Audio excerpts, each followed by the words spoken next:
hello friends बरायबाय बड' जब info अफिशियेल YouTube चेनेलाव दा लोगोफोर मोनसे गोदान नटिस सफैदों बेनो जाबाय एडिआरि एबा डाइरेक्ट रिक्रुटमेन्टनि बागै स' पस्टआ दंमोन 26,000 भेकेन्सि ग्रेड 3 ग्रेड 4 लानानै स' बिनिफ्राय गोदान केन्डिडेट चान्स दङ आसाम पुलिस फरेस्ट एक्साइजआवहाय स' बेसेबां थांगोन काट अफ आरो लोगोसे बेसेबां स्टुडेन्ट्स खमायगोन जेब्ला 26,000आ साख्रि जायो अब्ला बिनि सायाव मोनसे लेटेस्ट आपडेट लाना फैदों आरो मोनसे गोदान नटिस जेराव नोंथांमोननि थाखाय जोबोद इम्परटेन्ट दा आसा खालाम नोंथांमोना भिडिअखौ हानायसेबां लाइक खालाम कमेन्ट्स खालाम आरो चेनेलाव फैनायफ्रा गोदानै स' नोंथांमोना साबस्क्राइब खालामना ला दा मानोना गोबां साख्रिनि आपडेट मोनबाय थायो बड' जब इनफो इउटुब चेनेलाव स' बिनिफ्राय गोदान दा बावैनो हेल्थआव गोदान साख्रि एप्लाइ ओंखारगोन थ' बेनो जाबाय नोंथांमोननि 2,400 भेकेन्सि जेराव क'क्राझार मेडिकेल कलेजाव भेकेन्सि गोबां दङ स' बेयाव नोंथांमोना 8 पासनिफ्राय आप टु डिग्री पाससिम नोंथांमोना इलिजिबल जागोन दा बे एप्लाइ लिंकआ एक्टिभेट जागोन 7 फेब्रुवारि अके स' 7 फेब्रुवारि जानाय लोगो लोगो नोंथांमोना अनलाइन खालामनो हागोन आरो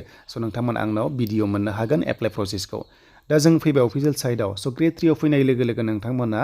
बेयाव कम्पिउटार टेस्ट बेनो जाबाय नोंथांमोननि स्टेन'ग्राफि स' बेनिफ्राय नोंथांमोननि माखासे दङ जेरैहाय कम्पिउटार अपारेटर स' बेनिफ्राय ड्राइभिं टेस्टनि अफिसियेल नटिस फैबाय स्किल टेस्टनि बागै दा बेखौनो जों नायगोन नोंथांमोना माब्ला एडमिट डाउनलड खालामनांगोन आरो माब्ला रिजाल्ट मोनगोन अके स' बेनिफ्राय माब्ला एपइन्टमेन्ट लेटारखौ मोननो हागोन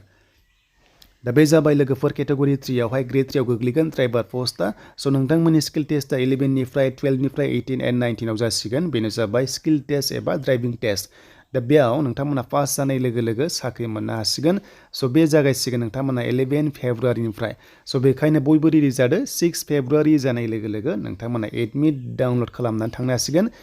नोंथांमोननि जायगायावहाय जेब्ला स्किल टेस्ट जायो गुवाहाटियावहाय स' बिनिफ्राय नोंथांमोना 6 फेब्रुवारि 3 PM जानाय लोगो लोगो एडमिट डाउनलड खालामनानै लादो स' बिनिफ्राय बे जोबनाय लोगो लोगोनो नोंथांमोननि 26,000 भेकेन्सिनि फाइनाल लिस्ट ओंखारसिगोन जेराव नोंथांमोनाहाय साख्रि मोनसिगोन बिनिफ्राय DHS आपकामिं 2,400 भेकेन्सि जेराव नोंथांमोना 7 फेब्रुवारि जानाय लोगो लोगो अनलाइन एप्लाइखौ खालामनो हासिगोन आरो नोंथांमोना क्लास 8 पासनिफ्राय डिग्री पाससिम बे पस्टआव इलिजिबल जागोन स' बेखायनो नोंथांमोना नेक्स्ट भिडिअ नायनो दाबाव जेब्ला लिंकआ एक्टिभ जायो स' नोंथांमोना बे 26,000 भेकेन्सियाव गासैबो जुदि साख्रि मोनजोबोब्ला 26,000 खमायगोन अब्ला आपकामिं Assam police Assam forest excise एपिडिसिएल गासैबो केन्डिडेटआ बांसिन चान्स मोनगोन मानोना खायसेया साख्रि मोनग'सिगोन स' बेखायनो नोंथांमोना बयबो रेडि जादो आपकामिं साख्रि ओंखारनायाव एपिडिसिएलआव दङ 5,000 भेकेन्सिनि बारा स' बिनिफ्राय 26,000आव नोंथांमोनाहाय मेक्सिमाम स्टुडेन्ट्सआ नोंथांमोना साख्रि मोनसिगोन खनसेनो 26,000 भेकेन्सियाव लोगो लोगो आपकामिं खायसे एप्लाइ खालामनायाव स्टुडेन्ट्सआ एग्जाम लिरनाय नंला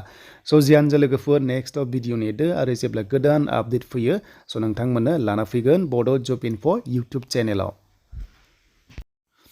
स' दानिया नोंथांमोना भिडिअ नायनानै मोजां मोनदोंबा लाइक कमेन्ट शेयार एन्ड चेनेलाव गोदानै फैनायफ्रा साबस्क्राइब खालामदो बड' जब इनफो इउटुब चेनेलाव स' बिनिफ्राय एपिडिसिएलआव आपकामिं 5,000 भेकेन्सि दङ जेराव एप्लाइ जानाय लोगो लोगो नोंथांमोननो आपडेटखौ लाना फैगोन